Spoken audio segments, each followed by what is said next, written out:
నంద్యాల పురపాలక సంఘం ప్రాంతంలో స్వచ్ఛ సర్వేక్షణ్ కార్యక్రమంలో భాగంగా నూతనంగా నిర్మాణ భవనాల యజమానులు మరియు బిల్డర్లకు మీడియా ద్వారా ముఖ్యమైన సూచనలు జారీ చేయబడ్డాయి. భవన నిర్మాణాల వల్ల దుమ్ము, ధూళి, ఇసుక రేణువులు మరియు సిమెంటు, మోటార్ ఉన్న ఇళ్లపై పడ్డం వల్ల తీవ్ర ఆరోగ్య సమస్యల వల్ల సామాన్య ప్రజలకు ఇబ్బందులు కలుగుతున్నాయి. ప్రతి నిర్మాణ సంస్థ సూచనలు పాటించాలి. నిర్మాణంలో ఉన్న భవనం చుట్టూ నాణ్యమైన గ్రీన్ మ్యాట్స్ లేదా పరదాలను విధిగా ఏర్పాటు చేయాలి. ఇది దుమ్ము బయటకు వ్యాపించకుండా అడ్డుకుంటుంది.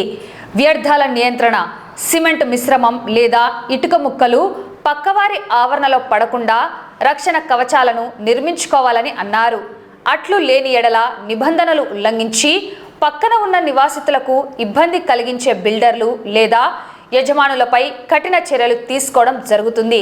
ఫిర్యాదులు అందిన పక్షంలో తనిఖీలు నిర్వహించి నిబంధనలు పాటించని పక్షంలో నిర్మాణ పనులను నిలిపివేయడంతో పాటు భారీ జరిమానా విధించబడుతుంది. పర్యావరణ పరిరక్షణకు మరియు పొరుగువారి సౌకర్యార్థం ప్రతి ఒక్కరూ సహకరించాలని కమిషనర్ తెలియజేశారు. నంద్యాల పట్టణాన్ని కొంత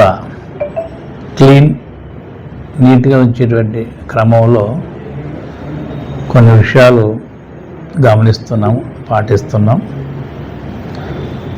సో ఒకసారి గమనిస్తే కనుక ముఖ్యంగా టౌన్ ప్లానింగ్ విభాగం సంబంధించి టౌన్లో చాలా చోట్ల పాత బిల్డింగులు ఊడబీకి మళ్ళీ కొత్తవి కట్టుకుంటుంటారు.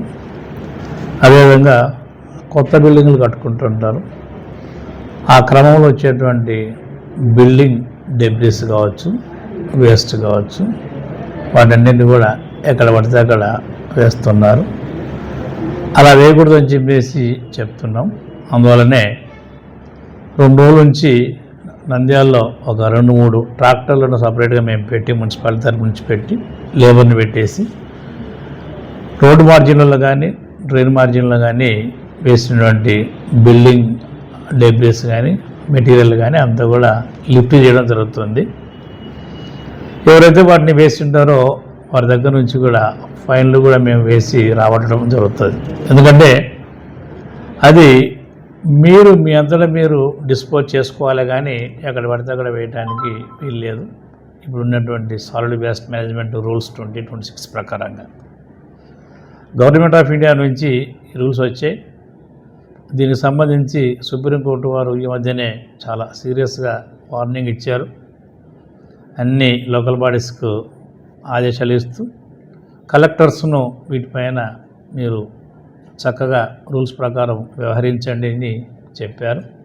ఎవరైతే బిల్డింగు కట్టుకుంటుంటారో వారందరూ కూడా అక్కడ ఇటుక వాడడం వల్ల, సిమెంట్ వాడడం వల్ల, స్లాబ్లు వేయడం వల్ల, ఇలాంటి వాటి వల్ల డస్ట్ పొల్యూషన్ వస్తుంది. ఇరుగు పొరుగు ఉన్నటువంటి వాళ్ళకు డిస్టర్బెన్స్ ఉంటుంది.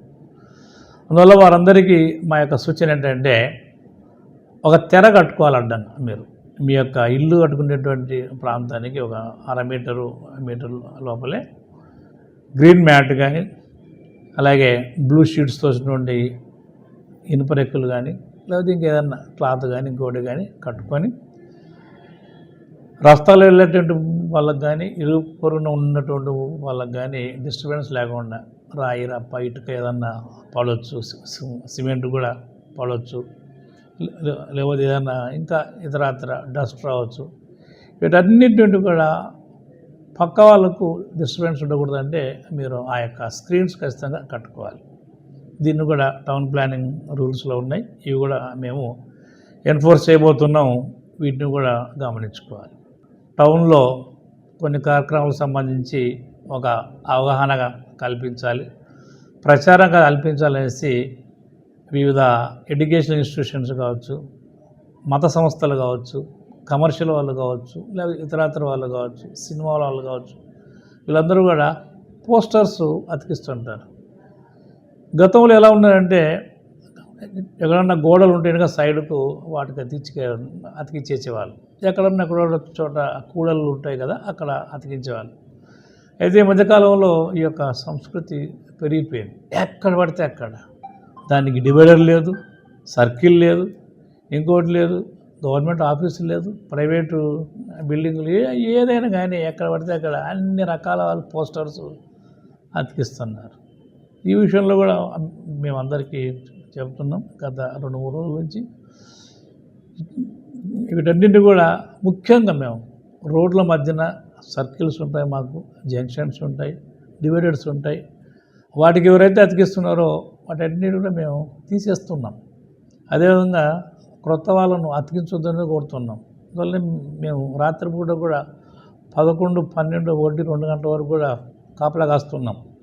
ఎవరు అతికిస్తున్నారు వీటిని చెప్పేసి. దీనివల్ల టౌన్ యొక్క అందం చెడిపోతుంది.